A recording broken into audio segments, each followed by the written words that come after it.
What's up, Amazon sellers? If you are worried about your Amazon account getting suspended and want 5 top tips to prevent that from happening, then stay tuned. I'm here with none other than Matt Wright, who has been through this problem before, and we're going to learn some top tips from him. Stay tuned.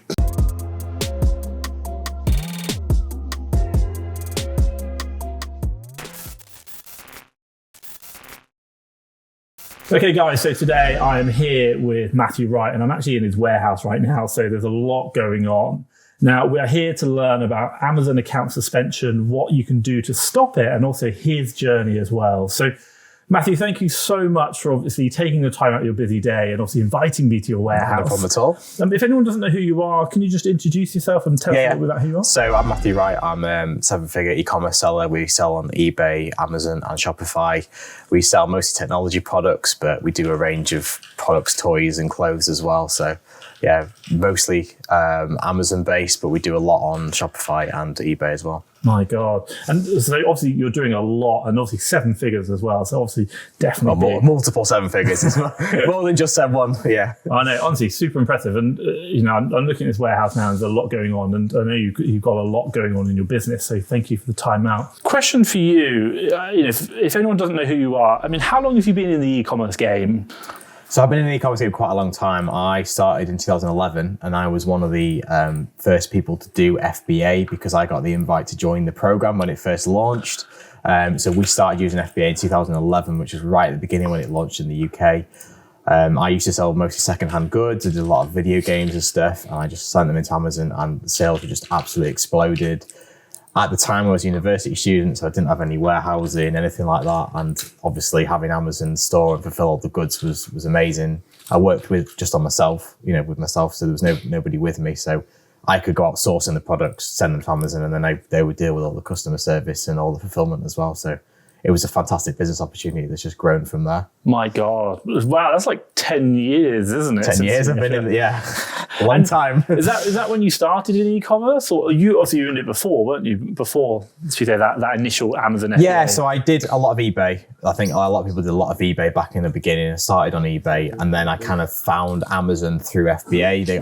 I was selling FBM on Amazon, but not very much. Then this FBA thing came along, and I was like, wow, I can have them do it all for me, which means I can then spend my time doing things like sourcing and finding new products, new suppliers, all that kind of stuff. And it just made the whole thing work, not having to have fulfillment. And at the point, I would say I was at university, I didn't have a premises or anything. So it just made it viable to be able to store lots of products and fulfill them to loads of customers. My God, absolutely amazing. And hey, wow, like 10 years doing FBA and obviously a lot's changed in that time. A lot's changed. I bet it has. So obviously today we're here and you're taking time out to obviously talk about account suspensions, things we can do, the 5 top tips. So quick question for you is, obviously this is something close to your heart. You've been through multiple account suspensions. Can you tell us a little bit about that and what happened and how did it I think at some point most sellers are probably going to go through an account suspension, or maybe something where they're like on the verge of being suspended and Amazon's giving you the at-risk status. So it's going to happen to most sellers, and it is a horrible time. It's a horrible thing. I mean, our worst when we happened in 2017, we had Black Friday sales just gone through. We did a really big sales day. And then the next day we got an email saying that our account was suspended out of the blue. We didn't know what had happened. We weren't at risk. We didn't have any kind of performance indicators at that point. So obviously we were just horrified. We just bought a load of stock. I had staff at this point. I had a warehouse, and we were very heavily dependent on Amazon. I think at that point it was about 95% of our business was just on Amazon. So I was just like, I'll be honest, the business nearly went under because I had staff wages to pay, I had rent to pay, and Amazon, they hold all your funds, they don't transfer any funds. Any funds that you've got going, they recall back. You can't sell any stock, you can't get any stock out of Amazon. So we were just like, it was an awful time for us. We went back into on email as you do, and we managed to get the account unsuspended after about a week. But it was a really, really worrying time for me because I was so concerned if we were going to make it. And, a week wasn't too bad on reflection, but at the time, you don't know how long it's going to be. You don't know if it's going to be a week. Is it going to be 2 weeks? Is it going to be a month? Are you ever going to get your account back? So, it was an awful time, and the staff were obviously concerned because they were thinking, well, have we got jobs? It's right before Christmas. Is there going to be anything left of the company in a few weeks' time?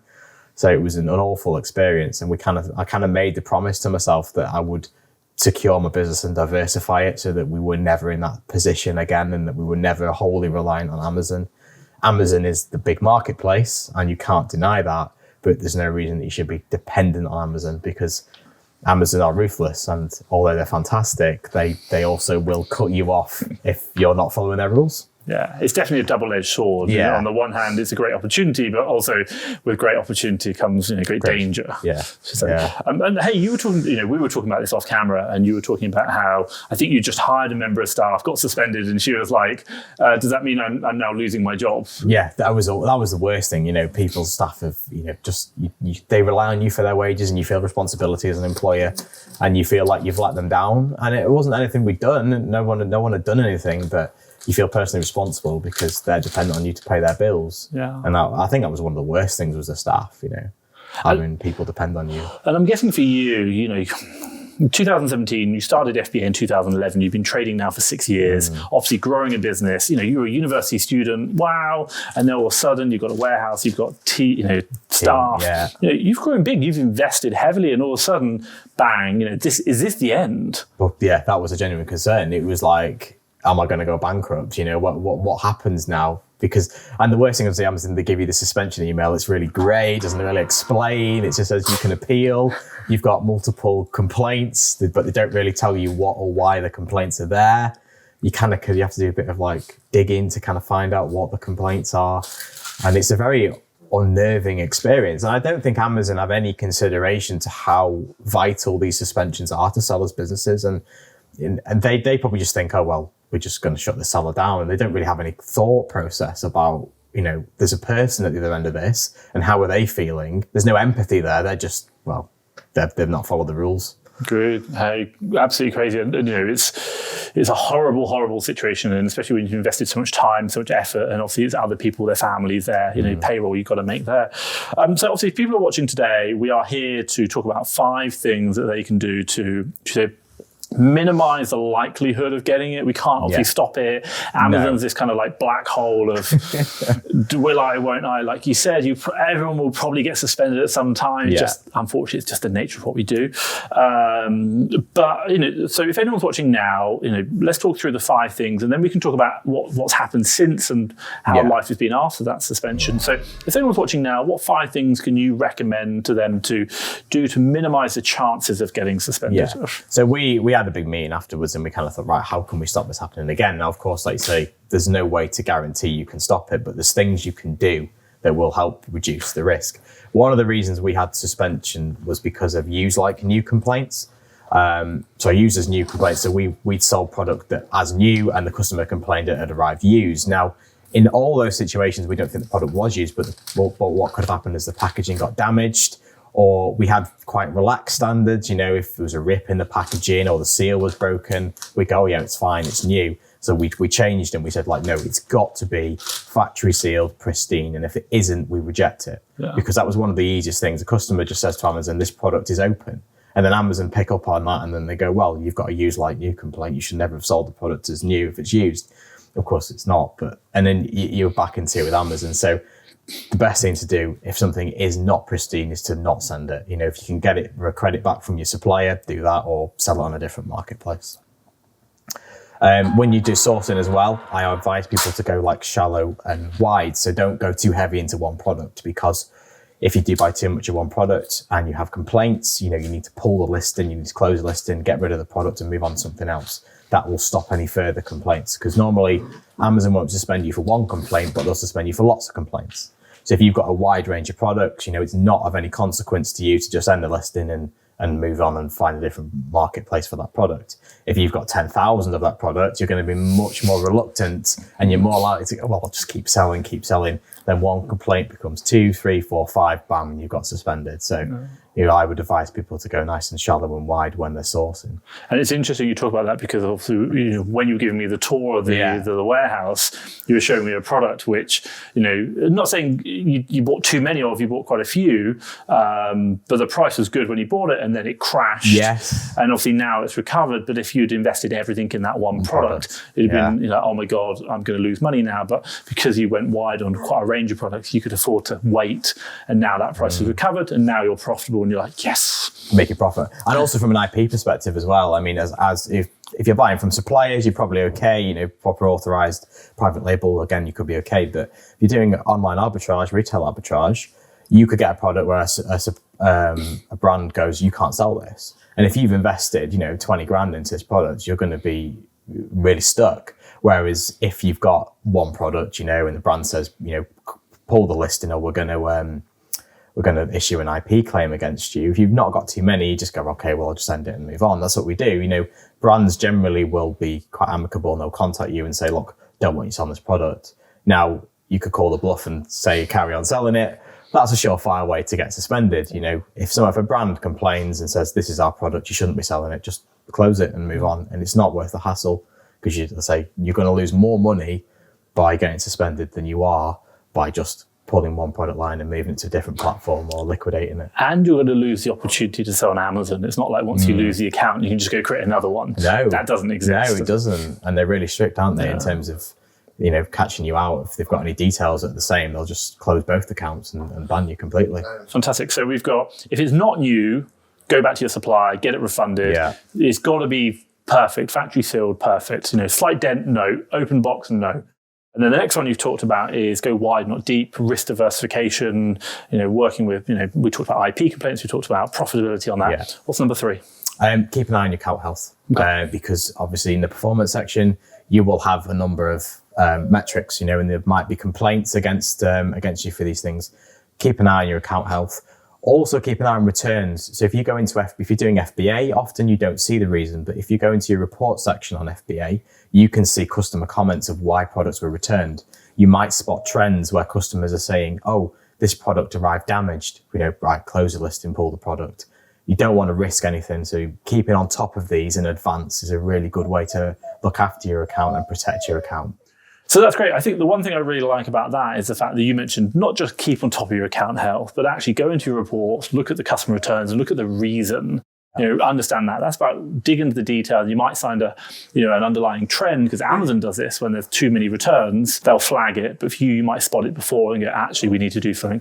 Maybe it might be something simple as like, we need to bubble wrap before we send it in. Yeah, because the voice of the customer section as well is very useful. If you've got a product with a lot of returns, again, spot the returns. If they're coming damaged, you can then preempt that. Right, we'll bubble wrap tell your prep center, tell your staff, whatever. If you're prepping yourself, whatever. Right, we're going to bubble wrap these in advance. That stops more customer complaints, stops the suspension. Fantastic. Okay, brilliant. So we've got 3 now or 4? Oh yeah, we've got 3 now. Yeah. So the 4th one, of course, is invoices. So if you've got product from somewhere, make sure you've got proper invoices. Now, online arbitrage, it can be a bit difficult. So again, that's where you want to play it safe with the brands and make sure you kind of have, I know some people have like a safe list and they have certain brands that they know are safe to sell on Amazon, they don't get complaints. But if you can, make sure you get proper invoices from suppliers, and that is a surefire way to stop any suspension and any complaints, because having proper invoicing will help. That's often one of the biggest stumbling blocks of getting an account back after a suspension, is that Amazon say, right, well, send us your paperwork, and you go, here's my receipts, and they go, well, it's not got your name and address on, it's not got the product, because retailers often abbreviate them or don't put the correct product on, and Amazon will not then unsuspend you because computer says no, essentially. No, Literally. I certainly, we see it. We see that all the time with like arbitrage sellers, and maybe if you're buying like bulk lots, it's just like stuff. Yeah. Like, that doesn't count. Like, no. But in there somewhere is the iPad that I brought. No, sorry, that isn't a legit invoice. Yeah, literally. Okay, fantastic. So we've got, if I just kind of clarify and run through. So we've got first things first is if it's not new, get it returned. That's really important. Number 2, we've got about, this is about go wide, not deep. And really risk diversification. I really agree with you. Number 3, we're talking about checking your account health. And not only that, going in, checking the reasons for returns. That's a super important thing. Voice of the customer, very important. Number 4, you've talked about invoices, getting the correct invoices. And I'd definitely say preempt that, get it soon. Don't wait for the IP complaint, get it first, because that's super important. What's the 5th and the final one? The 5th one is diversify. So Amazon is great, but there's lots of other places you can sell your product. There's lots of other platforms you can sell your product. You can sell on eBay, you can build your own website. There's a place called OnBuy in the UK, which is coming up a lot. Even if you sell on Amazon, sell on other marketplaces on the USA, in Europe, where you can. Not only are these opportunities for growth, you can find new products that you can sell on these. If a product's gated on Amazon, well, it's probably not on eBay, or certainly not on your own website. There might be new markets where a product isn't selling very well in the UK. Perhaps there's lots of competition because, everybody's been to Argos in the UK and got this clearance item, but nobody's selling it in Germany because there isn't Argos clearance in Germany. So therefore you could find an entirely new marketplace where you could sell that product. And not only are you going to be increasing your revenue, you're going to be diversifying your business, because on Amazon, the marketplaces generally are dealt with differently. So you can get suspended on one and not on another. And certainly having a completely different platform like eBay or your own website, if you do get suspended on Amazon, well, you've still got sales and revenue coming in from them other platforms, which means that, your business isn't going to go under. Having all your eggs in one basket, if you drop the basket, then they're all broken, aren't they? If you've got 3 baskets, then you've only lost, potentially 1/3 of your revenue. Definitely. Hey, I think that's something really important. Quick question for you. Obviously, I appreciate you are a multiple 7-figure seller. That's obviously quite a different level to a lot of people. If they are looking at multiple marketplaces, like let's say, for example, I started yesterday on Amazon. Should I now be selling on eBay and doing my own shop, or what kind of level do you think? Okay, maybe at this much revenue, you might want to think about diversifying, or should you do it from day one? What do you say? I think you should diversify pretty soon. I think there's a balance between focusing on what's important. They say that you don't want to get into too many fingers and too many pies, then you end up with a bit of everything, a lot of nothing. So Amazon, I would say start with Amazon UK if you're going to go with that, and then I'd move on to eBay in the UK. I would say certainly stick with one country. I think eBay and Amazon UK is a good mix. Then I'd probably go into Amazon Europe. Or maybe America, either or, kind of both the same complexity, I would say. And then I'd kind of go onto your own website. But what you should do is they should all complement each other. So you need to build systems around that. eBay is very different to Amazon in the way that you will need some sort of third-party fulfillment. There is no FBA. There is kind of like warehouses that will do fulfillment for you. So just partner with them. And that gives you the option then. But another benefit of having stock in multiple places as well is it's a security. We have multiple warehouses. Part of that is our diversification strategy, because even obviously we're talking about suspensions and things. But what if a fire happened, in an Amazon warehouse or in somewhere else? Then, you could be months without any revenue, or if you have your own place and, the building burns down, well, you've still got Amazon FBA. So it's all about spreading your risk and diversifying your risk as much as possible. Fantastic. Hey, some really good advice there. Thank you so much. Question for you. So if we just clarify, actually, so we've got 5 top tips for about reducing account suspension and obviously going forward. So number 1, we are talking about, first things first, this is about if it's not new, if it's a open box, get it returned, sell new items. Or you could sell it as used, just make sure that, if it's a bit iffy, I've got this, it's got a rip in the box, right? Well, then it's not going to go as new. It's going to either be returned to the supplier, or you're going to sell it as used. You just probably think if you're thinking it's probably okay, it's definitely not. Fantastic. Okay, so always make sure it's spot on, brand new, looks new, and the customers could be like, yeah, that's definitely new, not even questionable. Number 2, you talked about go wide, not deep. Really understand that one. And number 3, we talked about account health. That was about voice of the customer and also checking the returns. Number 4, you talked about invoices and getting legit invoices. And I think it goes without saying, just make sure you're buying legitimate goods, not fakes. Yes, if you're buying off Alibaba branded goods, it's probably not going to go well. Also, eBay as well. I know people sometimes buy off eBay. Again, they could be a genuine supplier, but Amazon won't accept invoices from eBay sellers. So just be aware of that. Fantastic. And then the final one is about diversify. You talked about yourself like spread out, don't just go down the one thing, but just be mindful, like don't go sell like eBay UK and Amazon America. That doesn't really work. Yeah. Make it so that it works, so they complement. Yeah, that's a really good important point. Okay, fantastic. Well, thank you so much for that. Now, we talked about it earlier. You've been suspended 2017. People think worrying about losing their jobs. Lucky enough, I don't think that happened, but tell me about the journey since then. What's happened since? How's the business changed, evolved from that? It's grown massively since then, actually. We've now, like I say, at the time we had one warehouse, we've now got 2 warehouses. We're probably doing about high 6 figures then, about say 800, 900,000. We're now doing just under 2 million in revenue, so it's grown massively. We've now got our own website as well, which is a massive achievement for the team. Completely our own platform from scratch. There's no kind of reliance on a marketplace. I say we still sell big on the marketplaces, Amazon. We sell in Europe. We sell on eBay as well in a big way. But so we've got some really good growth plans going forwards. Brexit was a little bit of a bump in the road for us, but we're hoping to get back into Europe properly next year. And actually, I think anything with change, if there's a change, it's an opportunity.